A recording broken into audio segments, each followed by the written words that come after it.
Hi. Are you in this class now? Okay. Or I guess after school I will be. But I asked my teacher before this, and they said I'd be good to join. Okay, As cool. long as I was good. Yes. Okay. Just like whatever one. Yep. Do you have I'll get you copies of stuff here in a minute. I can start with.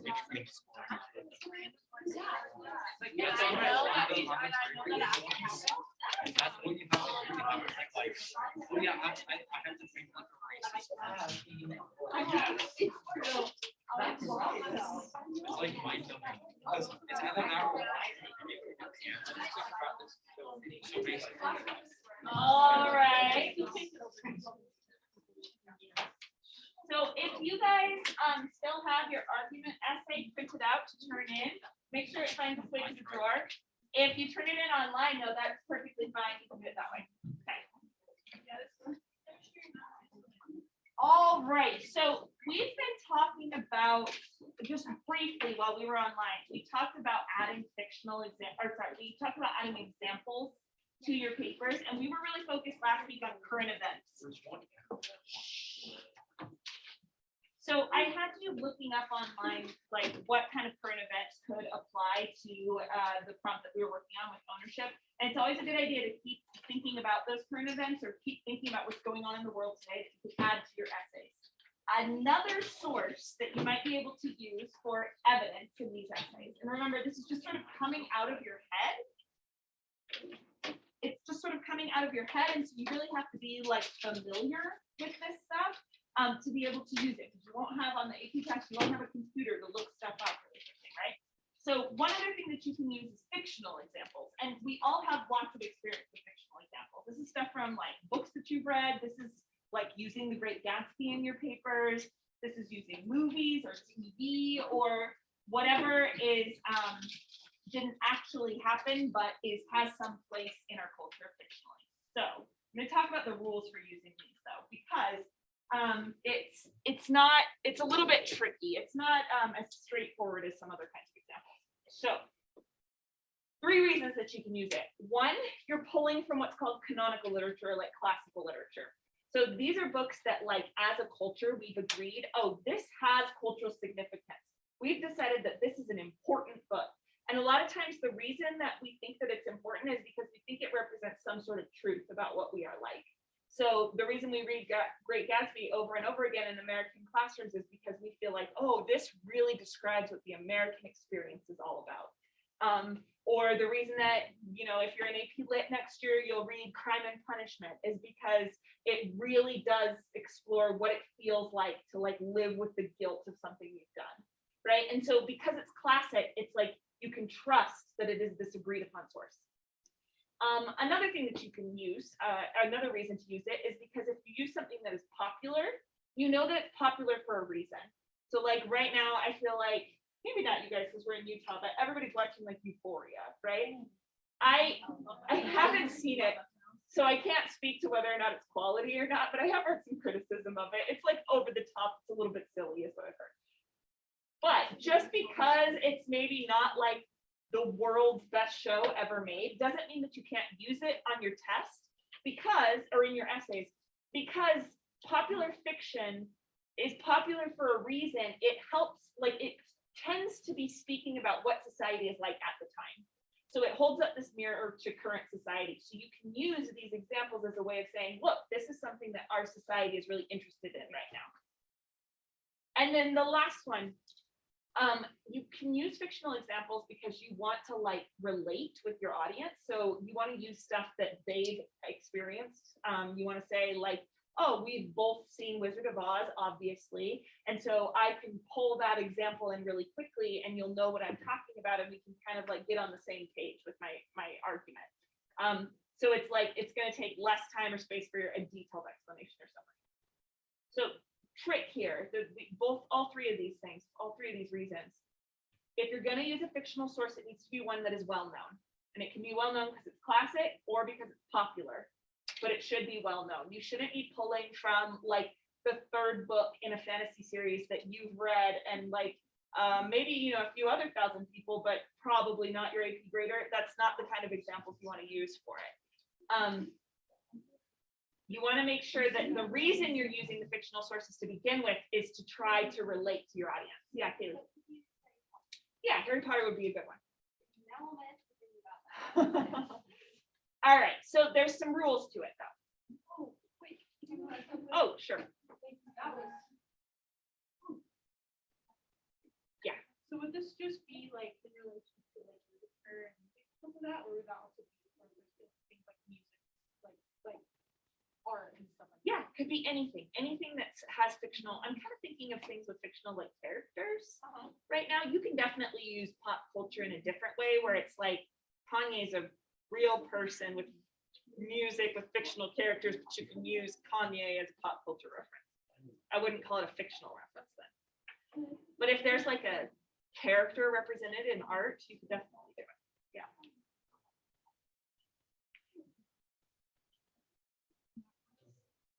Are we ready for me? No? Okay.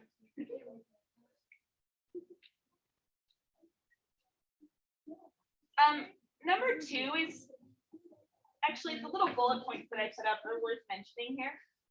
Great for more philosophical questions, the classical literature one. That's because of the nature of classical literature. Oftentimes the reason it's classical is because it's got these big questions in it. And then the pop culture one is great for those contemporary questions. There will be some contemporary questions. Like a few years ago, we had one that was, what is something you think is overrated? And tell me why. Like that's like a very up-to-date question about what life is like now, you know? Okay, I'm gonna move on.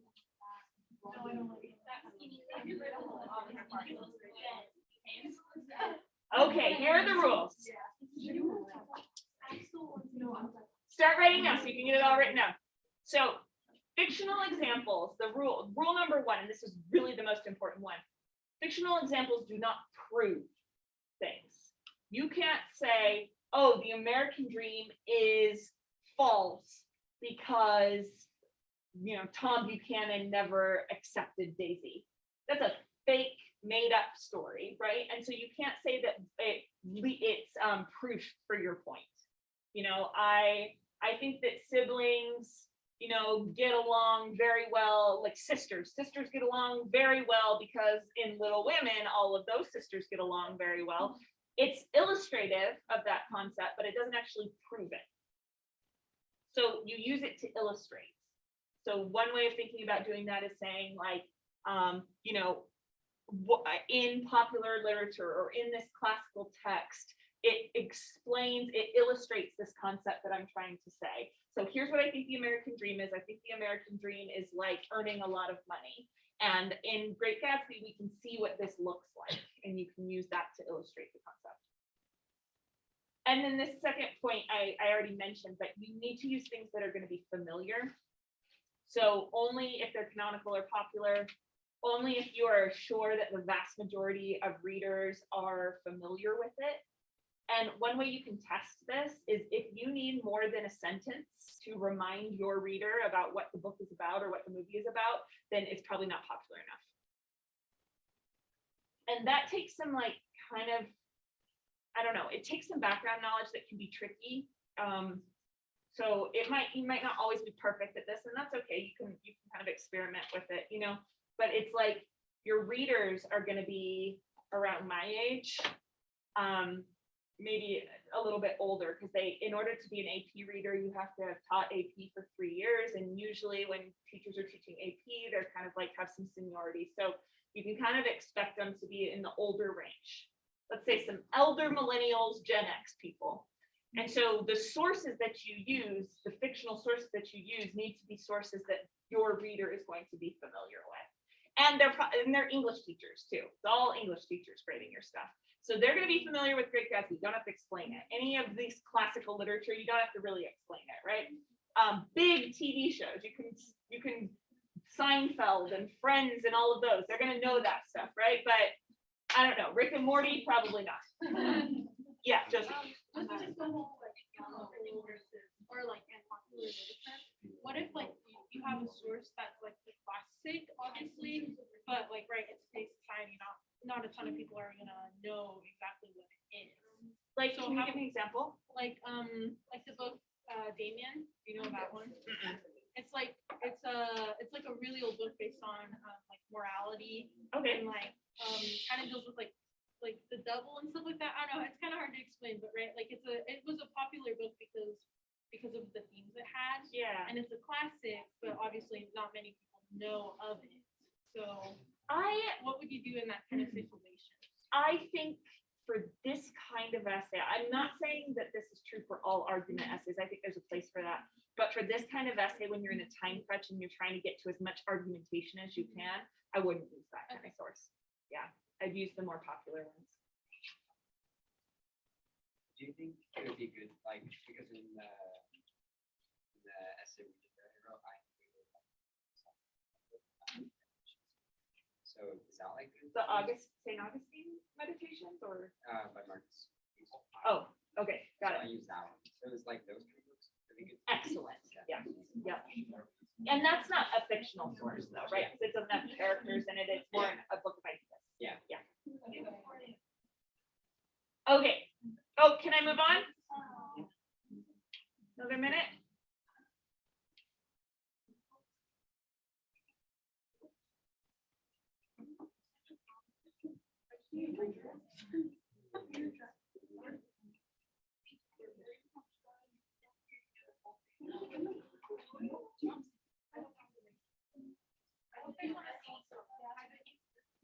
Okay, I'm gonna move on.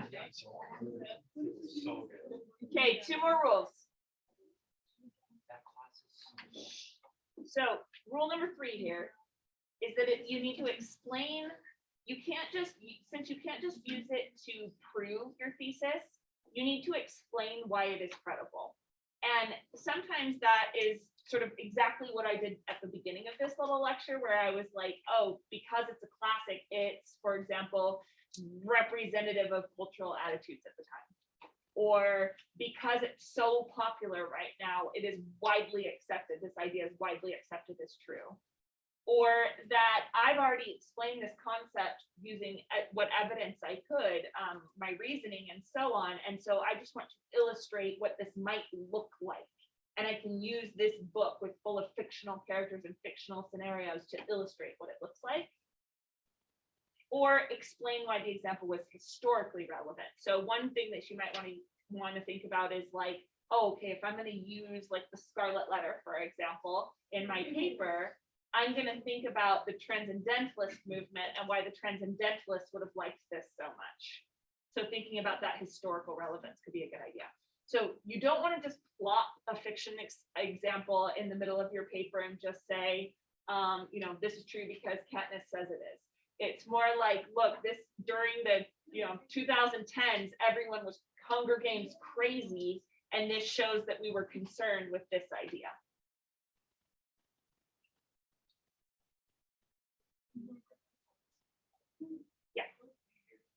Yeah.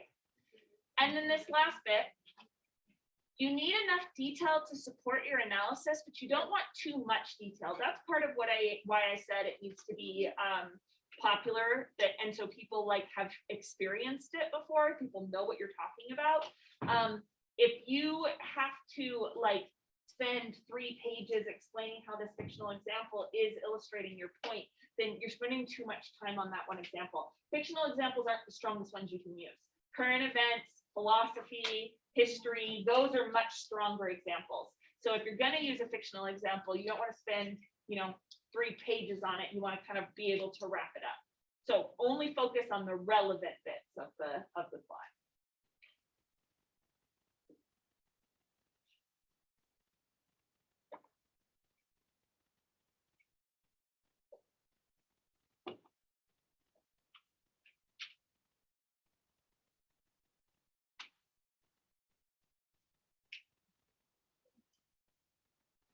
This little list right here, I think, is probably the most important thing I've got in my slides. This idea, how you could introduce the fictional example by saying it's representative, it's accepted, it illustrates, or it's historically relevant. Those are really good, a really good list of how to use them.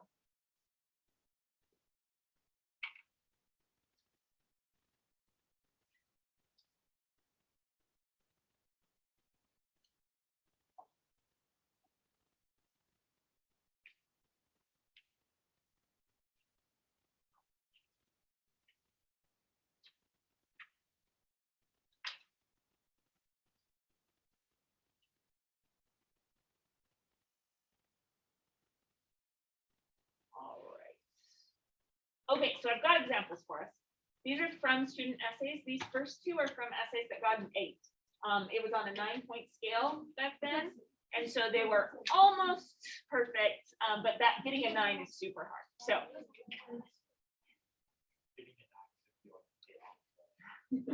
all right, so this was about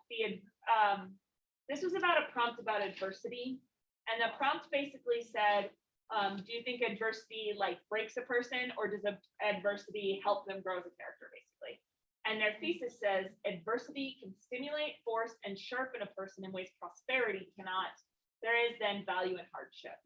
I think it could be a stronger thesis. I'm not using the thesis here as the example. I'm using the paragraph as the example. So they said, prosperity, on the other hand, is not always engendered growth.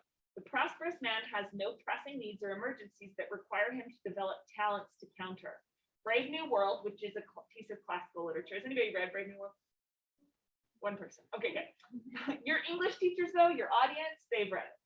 Brave New World provides a literary example. The people in this utopia are always fed. They are always happy. There is infinite entertainment in all imaginable forms, but there is no growth. When the leader of this society asked an outsider if he truly wants pain, death, and hardship, the savage simply replied, I claim them all, and took with him all the good things the prosperous lacked. Love, family, Shakespeare, and much more. Now, if you haven't read that book, that's gonna be hard for you to understand, right? But your reader has read the book, and that's enough for your reader. Yeah. Did they just like quote it from the They totally did, yeah.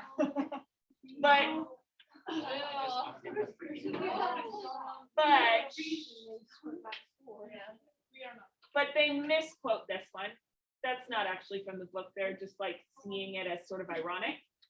And then savage is a big point in that book that the book is talking about. And then I claim them all. That's not too bad of a quote to have. I mean, 4 words, you can remember that. If you've read the book and talked about it in class, you know, my guess is that this person in their AP Lang class studied Brave New World. Okay. Second paragraph. Quiet. Second paragraph says, in fiction, a character often ends a story realizing far more than he did when he began. The conflicts and resolutions he has been through have forced it on him.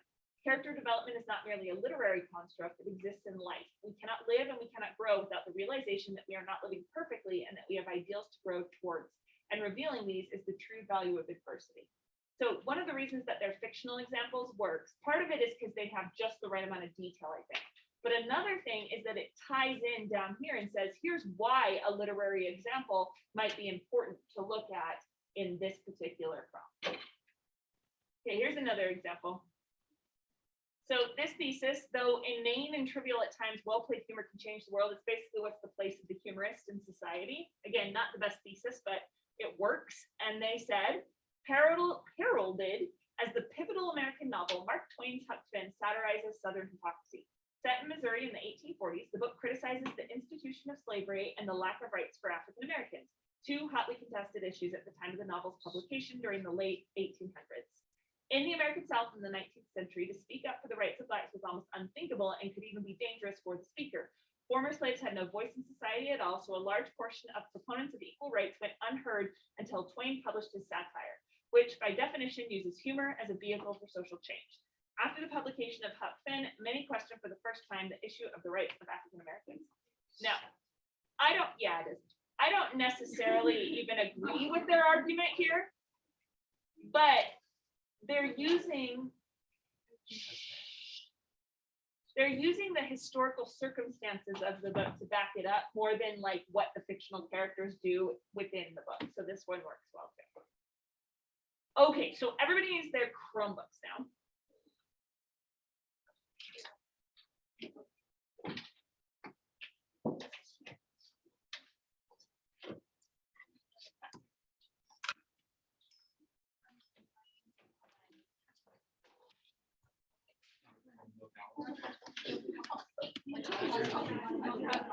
Stop.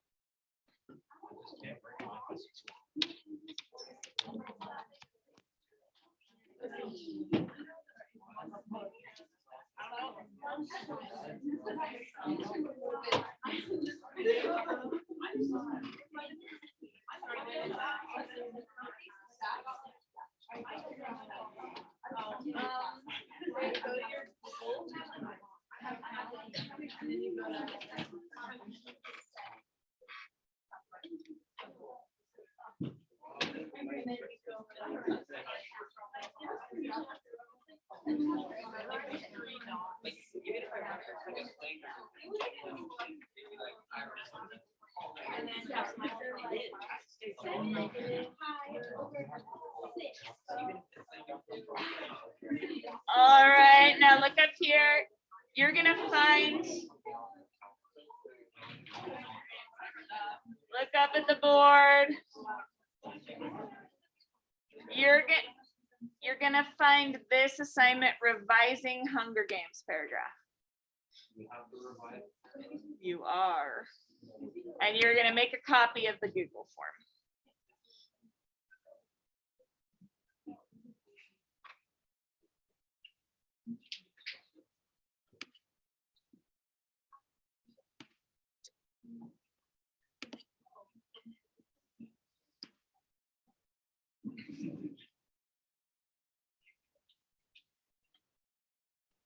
Okay, let's take a look at this while all of yours are loading. So this is about the Artifice Prompt. And this thesis is not strong at all because they just repeat what the prompt said, that the most essential skill is artifice is true. You want to add much more to this, right? But this essay earned a 6, so it's not a 6 out of 9. So it's not the worst essay in the world. And they use a fictional example. So let's look at this. It says, evidence of using artifice isn't just found in elections, but also in literature. In the book, The Hunger Games, the two main characters of Katniss and Peeta created a story to foster compassion for them in the hopes that it would help them both make it out of the Hunger Games alive. The plan works and they are sent medicine and other help throughout the games, making it out in the end both alive. They made their audience believe they were in love, angering the game makers while drawing sympathy from the crowds of people that watch the games. In the next book, Catching Fire, they take it even further by implying that Katniss is pregnant, again using false story to reach their desired outcome. People believed it, of course, and it worked to their advantage. So it's a decent paragraph. It's a decent use of a fictional example because it's illustrative. It's saying, look, here was an example of when this like sort of illustrates when artifice can work, right? But it's got some weaknesses in it. So the feedback that the AP graders gave it, they said in the third paragraph, the discussion of the Hunger Games produces sufficient explanation, and they quote it, but is not as thorough as those found in 8-level essays. And they quote where it's not as thorough. Okay. So I've given you the paragraph again down here. I'm not really sure why, but this is where I want you to edit it. Make sure over here in the Google editing mode, you're on suggesting. And that will allow you to add stuff into the text. And it'll be green so that I can tell what you are adding, and you can also delete, and it won't delete, it'll just say that it's crossed out. Yes, you're making your own copy. Kaylee, is that what you asked for us? Yeah, make your own copy of this. It's basically a worksheet that I'm having you do. Okay, so your goal here is to make this paragraph as good as it can possibly be, considering all the rules for fictional examples that I gave you. So not just thinking about their feedback, because their feedback was only like 5 sentences long, but actually adding everything that you can to make it the best paragraph it can be. Yes. What was the prompt for this? It was that Artifice prompt that I gave you last week. Here, I'll put it up. 1 second.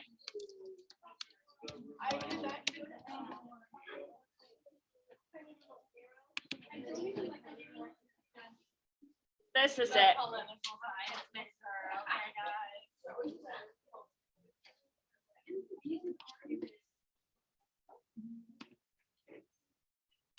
Okay.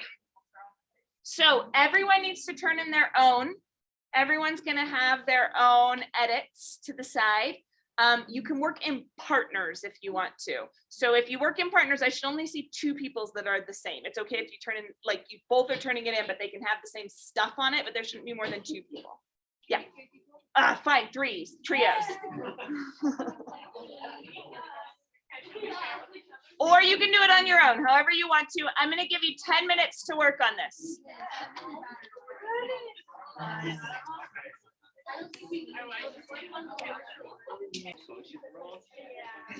Crazy, right?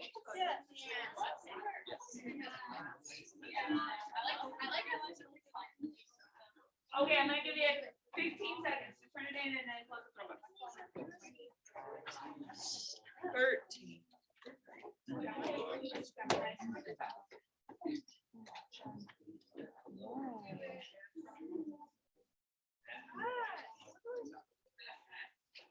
Missing out.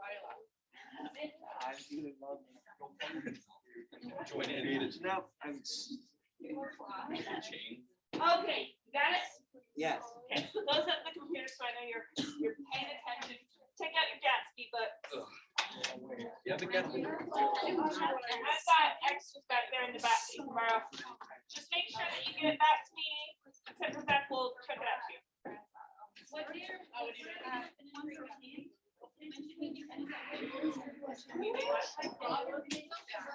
Next week. Okay.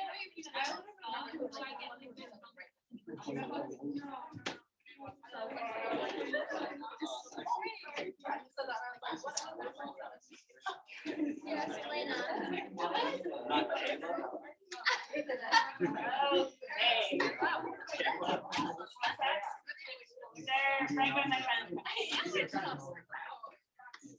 Yeah. I said the chapter I don't remember.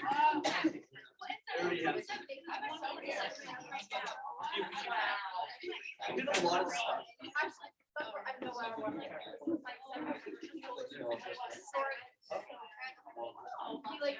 So they like were in Hawaii, loves family. And then he used fortune cookies, and in one of them, so he was just like giving her a bunch of fortune cookies like on the drive over the beach. And then he was like, oh, let's stand. This is too much. And then he's like, you know, what sounds great right now? A fortune cookie. So she opens the fortune cookie and it says, will you marry me? And then his says, and they live happily ever after. So now my mind is. They'll be divorced in 5 years. All right, let me get your attention. So. Okay,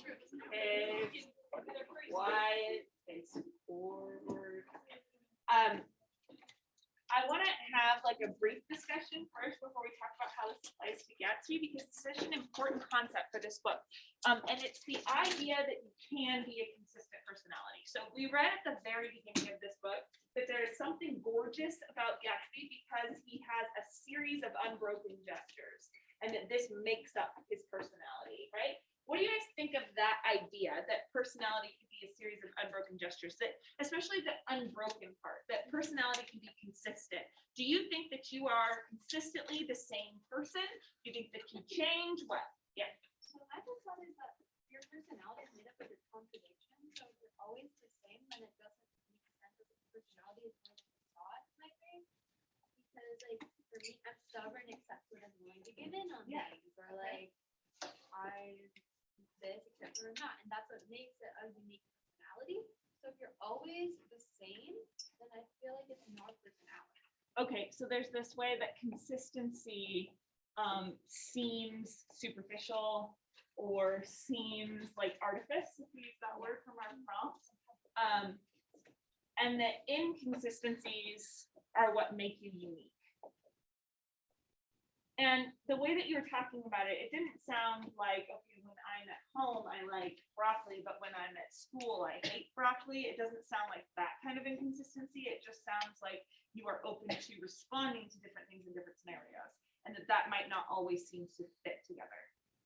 Okay, tell me more. What do you think about this idea? Yeah, just. I feel like too, like you could argue like, you know, having a personality doesn't necessarily mean you're only superficial. It can also mean that you're just maybe you don't have personal growth, that maybe you're just, right, maybe like how you view maybe Tom in this book, right? He seems like a person who wants to just use personal views, right? Like, there's no personal growth and you just kind of see stuff and, you know, again, there's the inconsistency is what allows us to grow. Yeah, okay. So like being willing to confront new information and Yeah. change in response to that information, right? Like I remember being frustrated with that in political discussions when people will accuse a politician of being a flip-flopper. I'm like, doesn't that mean that they just got more information and needed to flip and flop what they thought of that idea and are growing from that information, you know? Would we call that inconsistent though, if it's like you run up against new information and you grow from it? Does that count as your personality being inconsistent? But yeah, Gracie, it's okay if it's not my question. About like, can you be consistently changing and but it can be like predicted through your behavior? I don't know. What do you think? What are you saying? Like, I don't know. Like, if you're consistently changing, but it can be, but like the changes that you make or the choices that you choose can be predicted. Yeah, okay. So it's like a constancy of maybe motivation or underlying sort of personality, right? So it's like I can kind of predict how certain people are going to react to new information because they've got something underneath it all that Yeah. stays consistent. I know with that, like it's like mindset, like a constant mindset or like outlook on things that is obviously in a bigger and different situation. It's that same like constant. Okay, so it's like this general, I'm an introvert or an extrovert, general, I'm a pessimist or an optimist, and you have this sort of like view of what people are like, and that can guide the way you change. Okay, we're gonna say this is all kind of theories from our class of personality. Yeah, Elsa. Also makes me think of personality wise, like some people will be like, no, I don't want to try anything new. And then some people are like, oh, I have like all this new stuff that I'm constantly doing. Yeah. And that's still being consistent, even though it's all different things. Because they're being consistent with how inconsistent they are. You know? Yeah, okay, so And does how- this create then a kind of consistently, 'Cause I feel like inconsistency is like, it's like, oh, I don't like this, but I like this.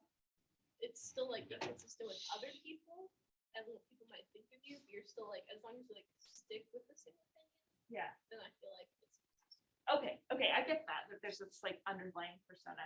What about the ways that you display this personality? Because I mean, I think that we all have different ways that we display our personality with different people, right? Like the person I am in front of a classroom is totally different, very different than the person I am at home with my friends or with just my husband or with my family. Like they're all getting what I would say are different sort of versions of my personality. And maybe that's me being fake. That's what I want to know from you guys. Like, is that like a bad quality? If your friend, and let's just think about it in friend groups, right? If your friend is one way with one group of friends and then another way with a different group of friends, is that okay? Does that show that they have this inconsistent personality? Yeah. Well, I'm kind of like, it's not that it's contradictory, but like, I remember I read this book that I talked to garbage man and I think that's a good concept, but I just don't think it's realistic because of like the societal norms that we have with each other. There's obviously more like formal occasions and like informal occasions, and depending on the personalities that we're around, have different things, different aspects of that person and of ourselves that come out.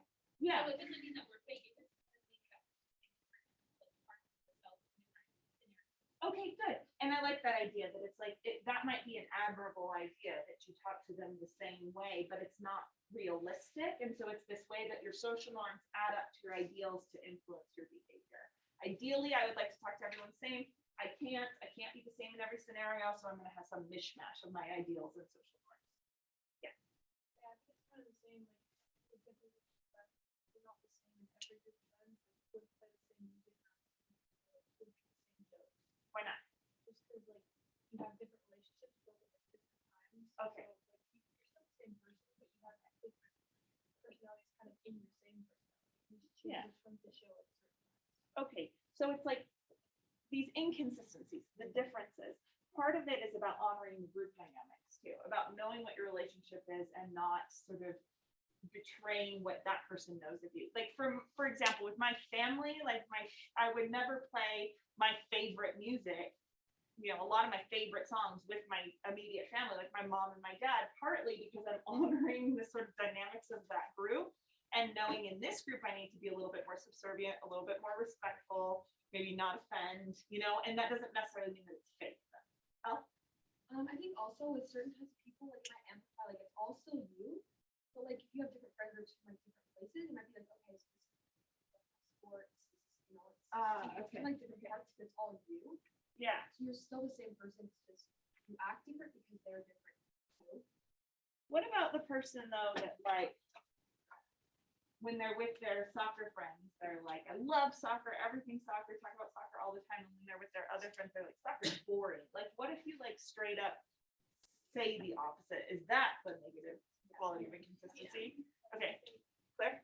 Oh yeah, that was just kind of what I was gonna say. Like, I feel like it's fake if you like change your opinions depending on who you're with. Yeah. But like what you say or like how you act, it's like completely normal, and I don't think it's fake to like act different. I think it's different. I mean, I think it's fake to like change your morals and everything. Yeah. Depending on. It's so interesting that you use that word act, like the way that we act different. In some ways, like all of our social interactions are these kind of performances, you know, and which one are we to say is the most true version?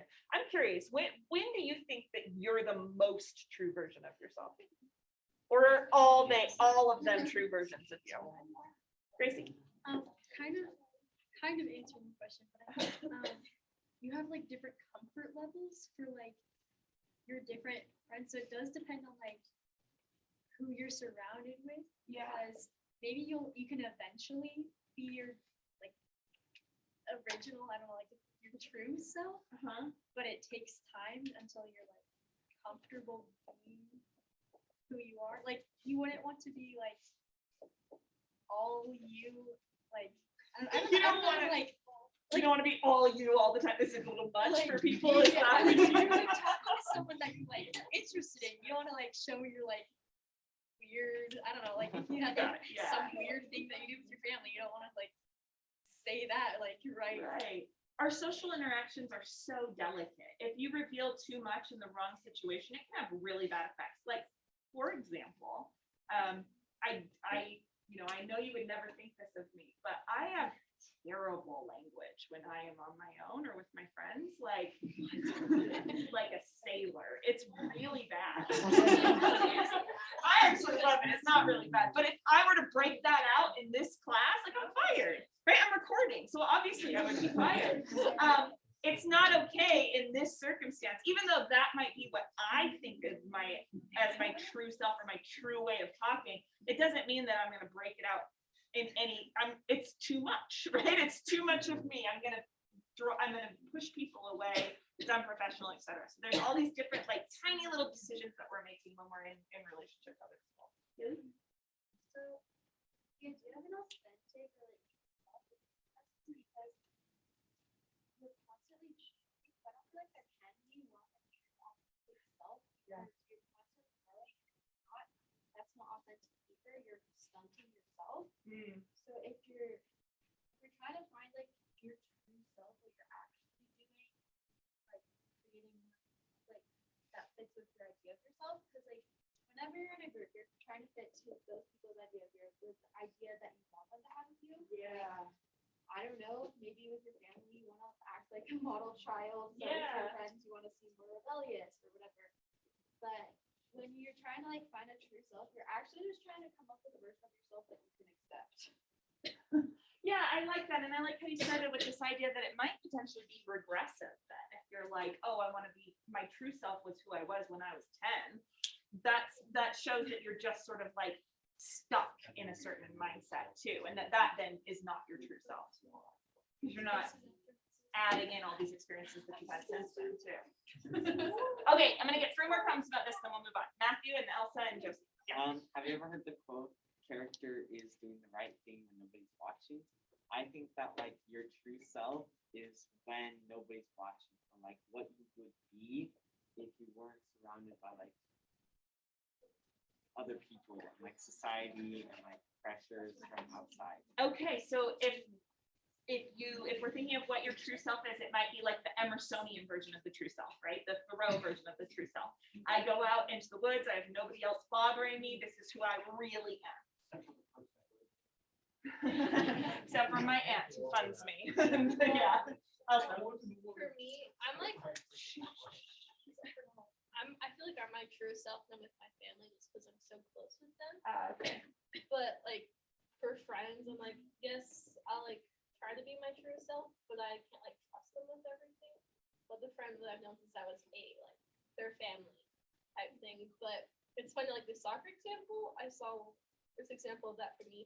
I hate playing games with my family. I absolutely do not want to do it because they get so competitive. I just don't enjoy it. But when I'm with my friends, it's all just like fun and games. So I like playing it then because I'm like, oh, nobody's arguing or getting upset that they lost. You know, it's just Yeah. having fun. So it's like your opinions are totally dependent on the social context too. Yeah. Yeah. Josie? I think that the truth itself isn't really kind of like defined by how much training you should do. Right? Like you're saying, are you changing in a social situation comfortable, or because it's not appropriate to do it, or because you feel like this is the best way to represent yourself, or in my opinion, what you kind of take is, are you changing because that's what you believe that like because of social measures, right? It's like, are you changing for another person? Then that's what I think would kind of create, some sort of fakeness. But or are you changing because it's what's acceptable, or is it because what you want to represent yourself as? And then also, kind of against Matt's kind of idea of being when you're yourself, your true self. I think that holds some truth because I also think you also should look how people respond to social situations. Also can show, how the person is, right? This person changing their social situation, that's acceptable, and that's that shows a part of their own, identity and how they are as a person. Or maybe they're not changing their social situation. Maybe there is a teacher who's spraying in class and they don't care, but that is a part of their, identity and their personality. I think you should also look how someone will respond to those situations. Right. And that's also another aspect of how someone is, on top of, how you act. Yes, it does. It's like your adaptability, even the degree to which you are fake in certain situations is actually a part of your personality and reveals something about you. Yes. I've had a similar conversation.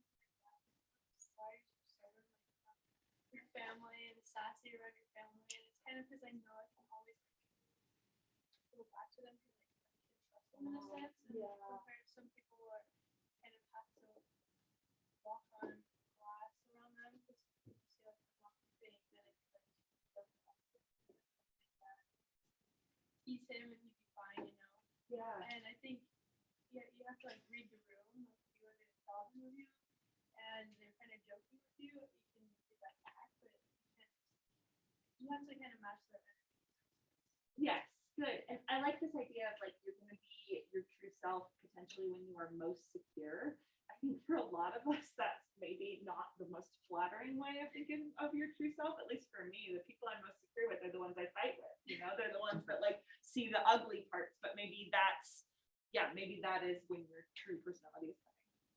Okay, I've lied. 2 more comments. We'll move on. So Elsa and then Austin. Okay, well, my mom actually wrote a book, and there's this one concept that I love in it. It's a bullseye, and so in the very middle is you, but then as it goes out, that's how much trust and like the people on the inner circle, you're gonna give them more of yourself than you are on the people in the outer circle, which are like acquaintances, and it just keeps going, and because there are different levels, and you're not gonna give the same level of yourself to someone you met 2 days ago, or even like my friend from when I was 8 to my friend from 3 years ago, Yeah. because in my heart, they're like, you hold them closer or further away because you don't know them. So in this case, though, the bullseye is all you. It's just different layers of Well, you. the bullseye, like in the the middle is target. you, but then the target, like each level out, is like how much you trust them and give. Got it. Yeah. I like that. Austin? So I just wrote my artifice essay last night, so like This is definitely fun. Yeah. like what I've been thinking about.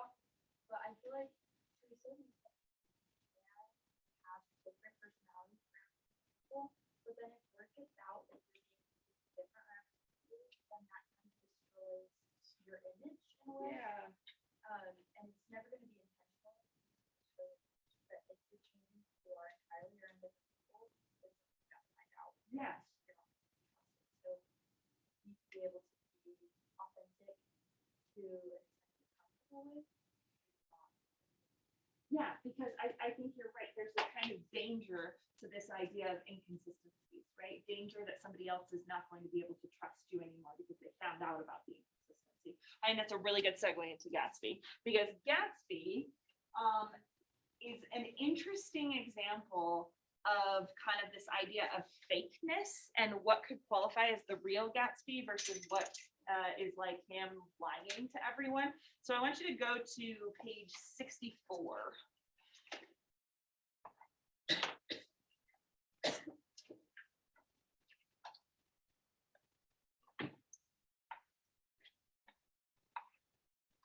Okay, this is when Gatsby's going to take Nick on a great ride into the city, and they're going to meet Wolfsheim. So he's the top of 64. He says old sport like 50 times. He says, "Good morning, old sport. You're having lunch with me today, and I thought we'd ride up together." He was balancing himself on the dashboard of his car with that resourcefulness of movement that is so peculiarly American, that comes, I suppose, with the absence of lifting work or rigid sitting in youth, and even more with the formless grace of our nervous, sporadic games. Really love that description of Americans. These days, it's not so much the case, but it used to be like in the 90s, even early 2000s, one of the like funny stereotypes about Americans is that they're like always jogging.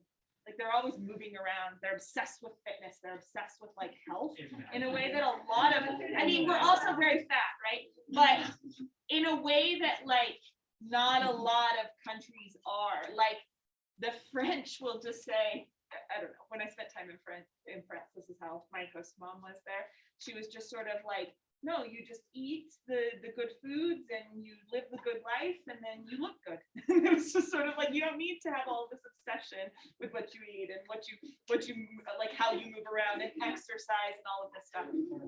So he kind of pinpoints that idea. You know, athleisure as a fashion started in this time period. So like right around the 1920s is when stuff like jogging suits and like all of that becomes a little bit more fashionable. Yeah.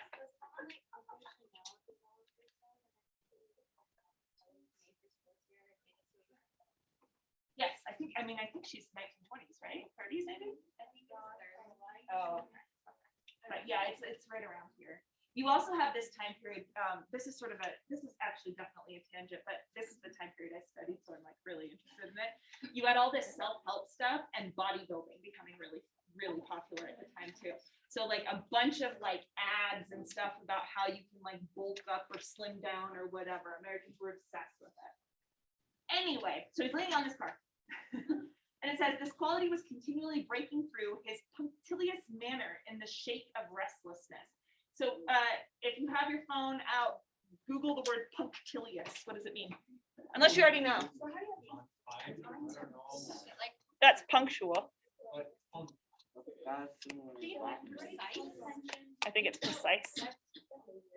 What is it? Showing great attention to detail or correct behavior. Okay, so it's like this precise quality, right? Gatsby is so calculated in everything that he does. He smiles in a certain way. You guys know the gif of Leonardo DiCaprio like toasting with the fireworks in the background and his smile. Like it's so perfect, right? That's Gatsby. And yet occasionally Nick sees this restlessness shining through and sees that maybe that punctilious quality, that precise quality on the surface is not everything there is to Gatsby. It says he was never quite still. There was always a tapping foot somewhere or the impatient opening and closing of a hand. He saw me looking with admiration at his car. It's pretty, isn't it, old sport? He jumped off to give me a better view. Haven't you ever seen it before? I'd seen it, everybody had seen it. The rich cream color, bright with nickels, swollen here and there in its monstrous length, and triumphant hat boxes and super boxes and toolboxes, and terraced with a labyrinth of windshields that mirrored a dozen suns.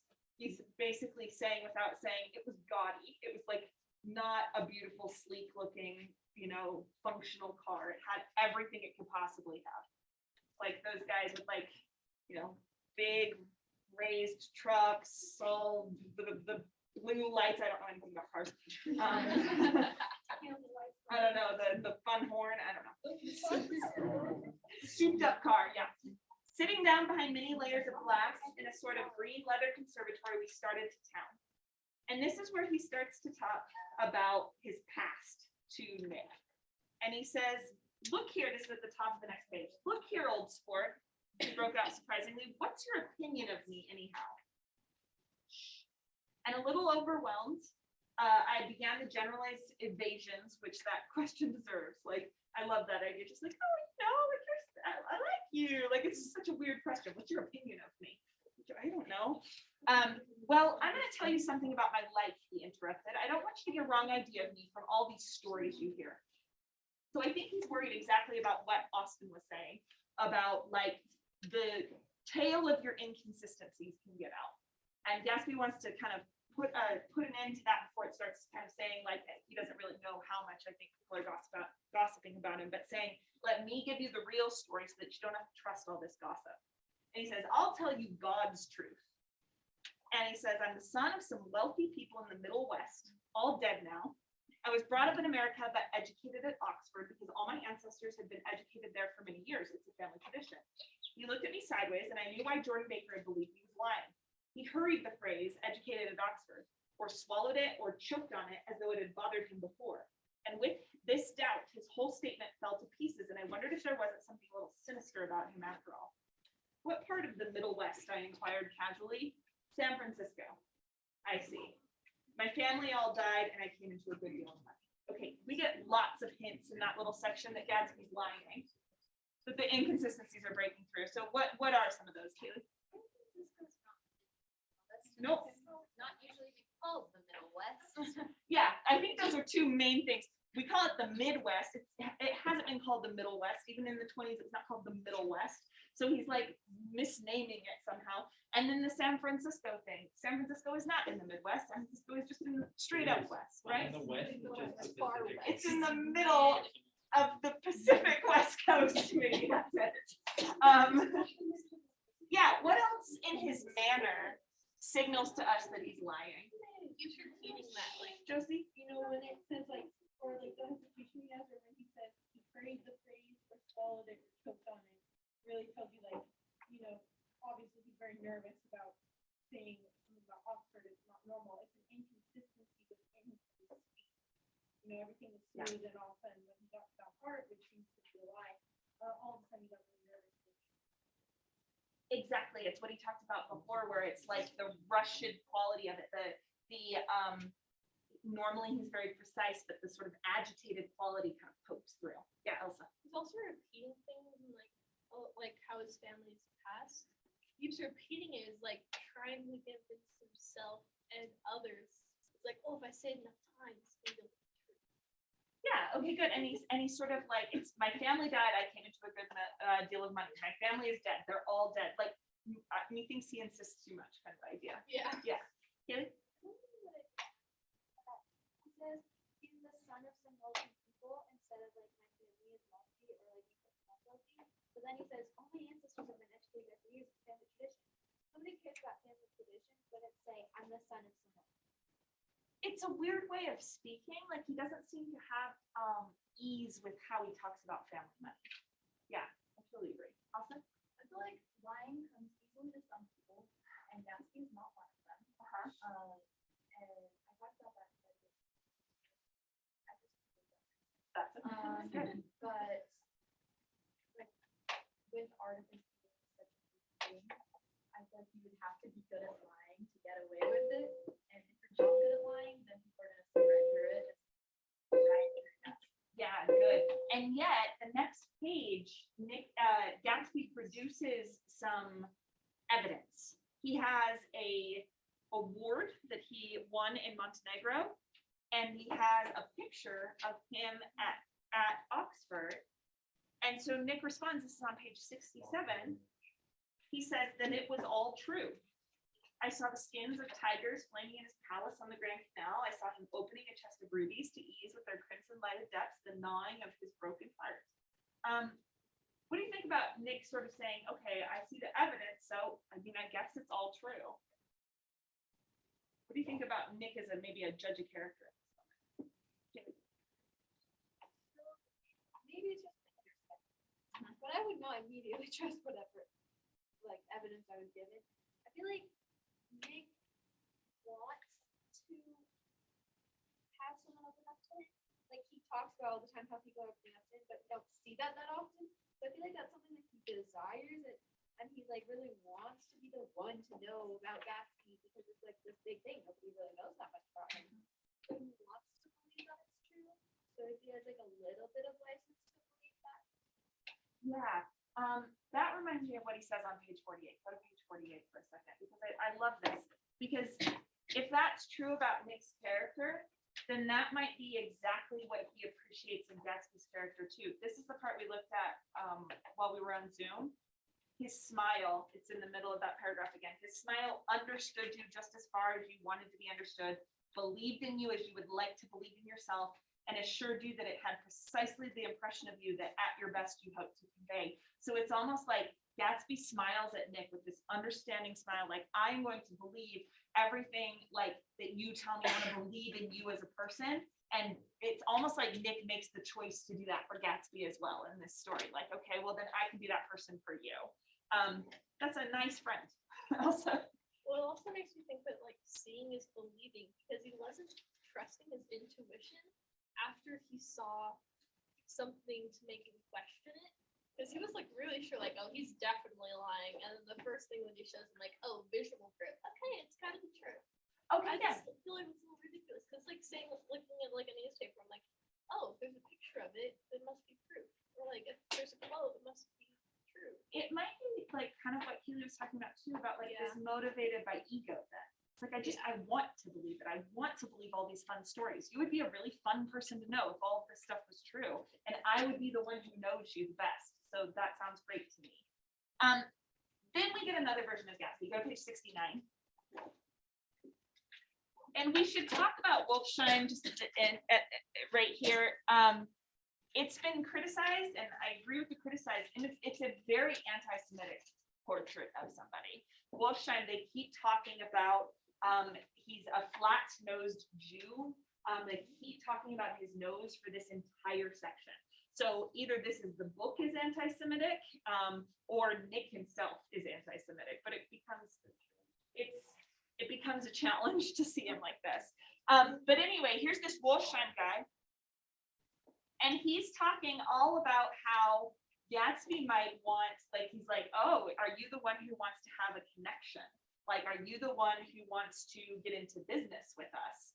And he has human molars as they call cufflinks, and he talks about how he likes the club across the street because that was where like Rosie Rosenthal was shot, and that's fun, and you know it's exciting. And then he leaves, and it talks on 73 about how he fixed the World Series because he's a gambler, he's a bookie, but I think it's a little bit more than that. If you could fix the World Series, that's a very powerful bookie, you know. So what do we get? I just want to be really clear about this. What business does it seem like Gatsby is in?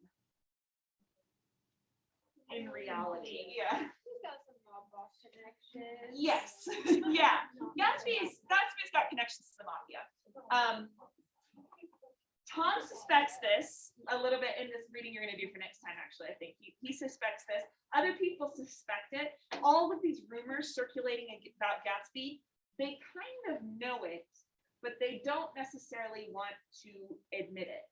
And part of that is because they get to go to Gatsby's house and they get to enjoy those drinks, which only a mobster would probably have that much access to that much alcohol openly. They get to enjoy like it with immunity because the cops aren't coming to break down this party, even though I'm sure they know what's happening, right? There's all of this like underhanded stuff going on, but everybody else gets to enjoy it. So here's my question at the very end here. Which do you think? No, wait, I want to look at one more. Sorry, 95. What am I doing? Because then we get this beautiful scene. So we get a scene where Gatsby's lying about himself, but Nick just accepts it. We get a scene where we find out his mobster connections pretty clearly. And then we get this scene with him and Daisy, and it's adorable. Like they're so nervous. He's like shuffles a clock, and they're all just like, he's like, I'm so sorry, I broke your clock. I'll send people over. Like he gets the grass cut.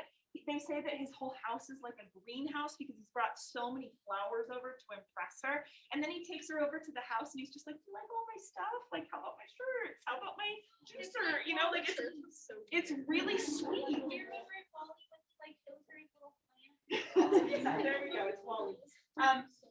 So on 95, he's looking at Daisy and says, as I went over to say goodbye, I saw that expression of bewilderment had come back into Gatsby's face, as though a faint doubt had occurred to him as to the quality of his present happiness. Almost 5 years. There must have been moments, even that afternoon, when Daisy tumbled short of his dreams. Not through her own fault, but because of the colossal vitality of his illusion. It had gone beyond her, beyond everything. He had thrown himself into it with a creative passion, adding to it all the time, decking it out with every bright feather that drifted his way. No amount of fire or freshness can challenge what a man will store up in his ghostly heart. So what is it talking about right there? What has happened to Gatsby as he looks at Daisy? Yeah, crazy. Like over those 5 years, he like created that perfect image of her. So it was like there wasn't any reality to it. Like it just sparked from like the feelings he had, and then like he just, because he loved her, he made it like way, She's perfect. Yeah. You know, in his eyes, because he loved her. So he's thinking like he's this, in another way to say this, in a word that Nick uses all the time in this book, is romantic. He's a romantic. He has made up this giant image of what life is going to be like with Daisy, and maybe life can't live up to that, but he has this in his head. Okay, so here's what I want you to discuss with each other for 2 minutes, and then we will be done for the day. Which of those examples then? In the car, a mobster, or this example with Daisy? Which one is the real Gatsby? Considering our conversation here, which one is the real, which shows his real personality, if any? Okay, discuss for a second. And that is it for today.